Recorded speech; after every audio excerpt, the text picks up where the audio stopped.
Hello guys, welcome back to my new video. എന്റെ പേര് അതുരാജ്. ഞാനിവിടെ പറയാൻ വന്നിരിക്കുന്നത് വലതുവശത്തെ കള്ളൻ എന്ന് പറഞ്ഞാൽ ജിത്തു ജോസഫ് സംവിധാനം ചെയ്യുന്ന പുതിയൊരു മൂവിനെ പറ്റിയാണ് പറയാൻ വന്നിരിക്കുന്നത്. വീഡിയോയിലോട്ട്. അത് തന്നെ പറയുന്നത് പടത്തിന്റെ ഡയറക്ടർ ജിത്തു ജോസഫാണ് ഡയറക്ട് ചെയ്തിരിക്കുന്നത്. പിന്നെ റൈറ്റിംഗ് ബൈ ദിനു തോമസ് ആണ് റൈറ്റിംഗ് ചെയ്തിരിക്കുന്നത്.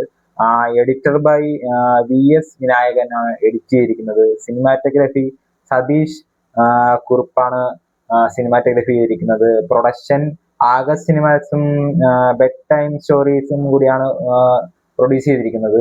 മ്യൂസിക് ബൈ വിഷ്ണു ശ്യാമാണ് മ്യൂസിക് ചെയ്തിരിക്കുന്നത്. പിന്നെ കാസ്റ്റ് ജോജി ജോർജ്, ബിജു മേനോൻ, ഗോകുൽ, നീരജ അനൂപ്, ലെന, ശ്യാമപ്രസാദ് എന്നിങ്ങനെ അടങ്ങുന്നതാണ് കാസ്റ്റ് ആൻഡ് ഡിപ്പാർട്ട്മെന്റ്. പടം ഓവറോള് ഒരു നോർമലി നമ്മൾ കണ്ടു പറഞ്ഞ ടൈപ്പ് ഒരു സ്റ്റോറി ലൈനപ്പ് തന്നെയാണ്. കേസ് അന്വേഷണം കാര്യങ്ങളും ഒക്കെയാണ്. ഫസ്റ്റ് ഹാഫ് ഫുള്ളങ്ങാട്ട് ഒരു നോർമലി നമ്മൾ കണ്ടു പറഞ്ഞ സ്റ്റോറി ലൈനപ്പ് തന്നെയാണ്. സെക്കൻഡ് ഹാഫ് തൊട്ടാണ് പടം എന്താണെന്നും പടം എന്താണ് അവര് എന്ത് കണ്ടന്റ് ആണ്, എന്ത് ടൈപ്പ് കണ്ടന്റ് ആണ് ഈ പടത്തിലൂടെ ഉദ്ദേശിക്കുന്നതും നമുക്ക് മനസ്സിലാക്കുന്നത് സെക്കൻഡ് ഹാഫിലൂടെയാണ്. പിന്നെ എന്നാ വെച്ചാ ഒരു ക്യൂരിയോസിറ്റി, അതായത് നമ്മളിപ്പോ ഒരു സീൻ കണ്ടു കഴിഞ്ഞാൽ അടുത്ത സീൻ എന്തായിരിക്കും എന്നുള്ള ഒരു ക്യൂരിയോസിറ്റി ഇളവാക്കുന്ന രീതിയിലുള്ള സീൻസ് ആണ് ഒട്ടുമിക്കം ഈ സിനിമയിൽ കാഴ്ചവെച്ചിരിക്കുന്നത്.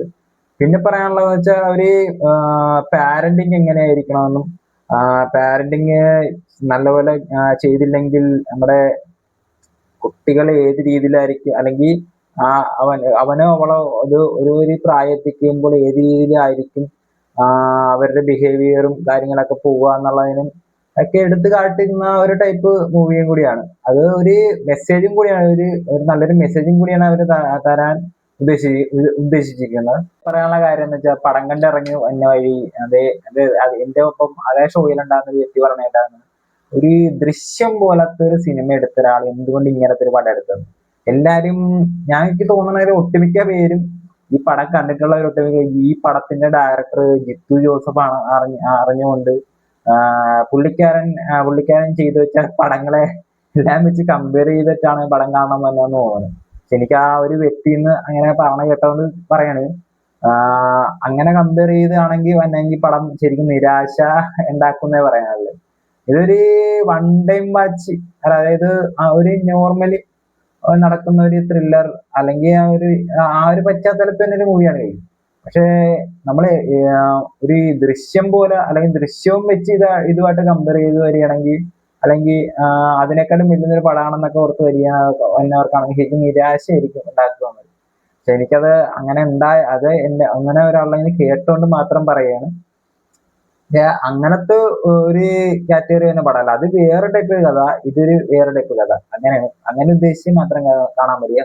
പിന്നെ പറയാനുള്ളത് വെച്ചാൽ പടം ഒത്തിരി ട്വിസ്റ്റും കാര്യങ്ങളൊക്കെ കോർത്തിണക്കാനൊക്കെ ഒരു ശ്രമം നടത്തി. പക്ഷെ അത് നമുക്ക് അങ്ങോട്ട് ശരിക്കും വർക്കായില്ലെന്ന് തന്നെ പറയാം.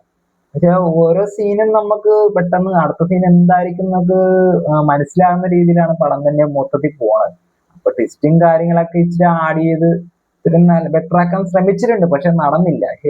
അതെനിക്ക് പറയാനുള്ളൂ. ഓവറോൾ പടത്തെ പറ്റി പറയുകയാണെങ്കിൽ ഒരു വൺ ടൈം വാച്ച് മൂവി. എന്നാൽ എനിക്ക് എന്റെ പേഴ്സണൽ ആയിട്ടുള്ള അഭിപ്രായം മാത്രമാണ് കേട്ടോ.